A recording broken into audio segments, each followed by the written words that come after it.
We broke the story right here on Newsline yesterday as we learned some major news. Wisconsin Senator Ron Johnson, the chairman of the Permanent Subcommittee on Investigations, issuing subpoenas. AT&T, Verizon, and Lumen.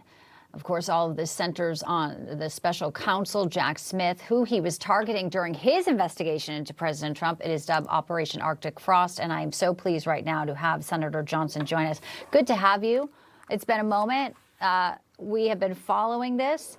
Tell us what you are looking for from these major companies, probably sitting on some records that would be pretty interesting and potentially indefensible for Jack Smith, Senator.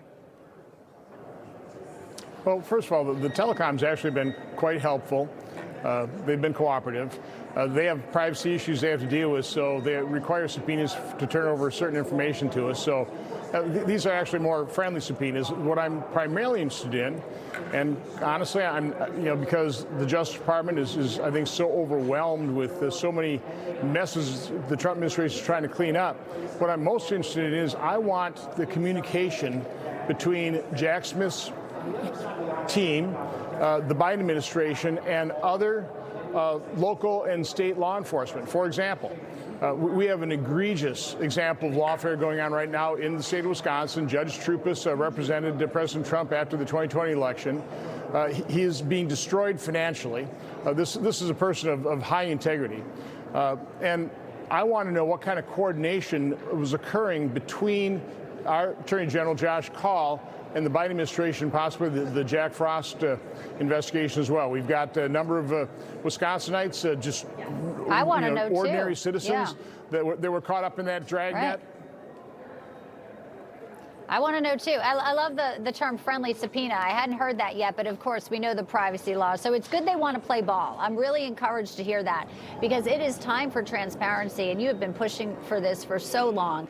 There's a big date next week, Senator Johnson. Jack Smith has agreed to publicly testify on the Hill, the 22nd House Judiciary Committee. This is obviously something they'll be wanting to hear about the information you get. He has dug in his heels, as you know.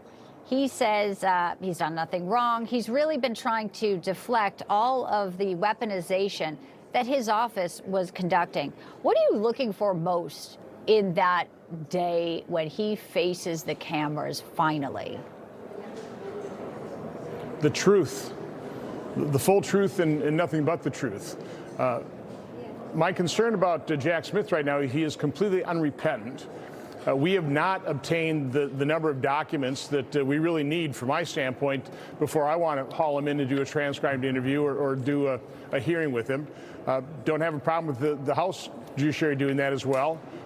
He better be careful to tell the truth. He better not perjure himself, because once he's testified, my concern is he knows what he did.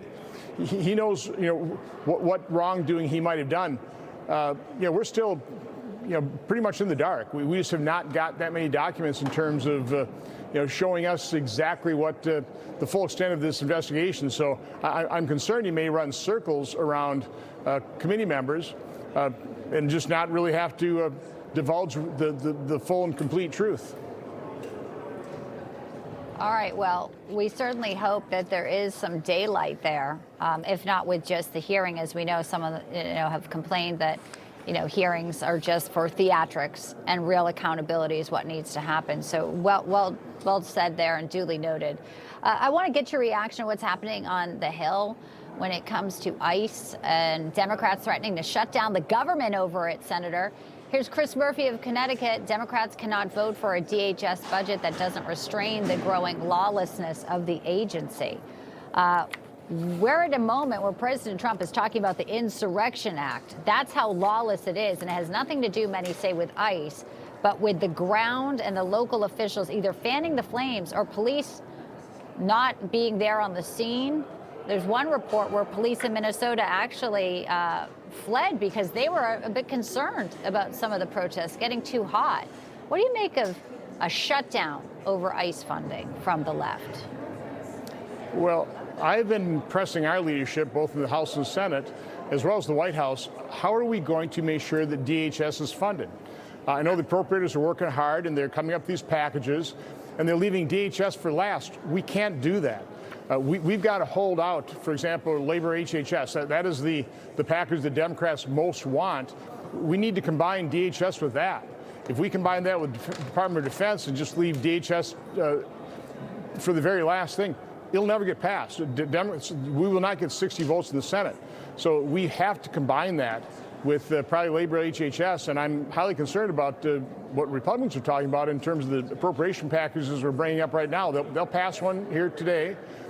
Does include DHS, and again, they'll be all happy the fact that we're funding parts of government. But if we fund everything but DHS, it will not be funded. Interesting. Real quickly, there was a vote, and it was eventually some people who came to the other side on war powers. They were going to try to limit the president with Venezuela, but some Republicans switched their vote, and J.D. Vance was the tiebreaker. Today, President Trump, in about any moment now, could be underway. He's sitting face to face with Maria Corina Machado at the White House. Venezuela is very fragile, and the next step potentially could be Greenland, as we heard from officials. So when you look at how Congress is looking at War Powers Act, what do you say about that? Some say it's actually maybe unconstitutional, Senator. No, there have been close to 130 military actions engaged unilaterally by the president without congressional declaration of war versus 5 declarations of war. This is all kinds of precedents for what President Trump did in Venezuela. It was the last couple hours. There are no hostilities. This war resolution never should have gotten expedited procedures, and that's what the vote was yesterday. It was a point of order going, there's not hostility. You can't use expedited procedures in the Senate to force this debate. But again, it's a futile effort. President Trump would just ignore it. He'd veto it. Wouldn't have the votes to override it. So it was literally a waste of time. You can talk about these things publicly, but there's no point in wasting the Senate's time on that resolution. And we got enough Republican senators to decide not to do that. Try telling that to the Democrats who are using it, of course, to get some headlines there, including their news conferences to impeach Kristi Noem. Well, it's such a pleasure to talk to you, Senator Johnson. Again, we want to continue to follow your work with Arctic Frost and those major subpoenas ahead of Jack Smith's appearance next week. I thank you, sir, for coming by today.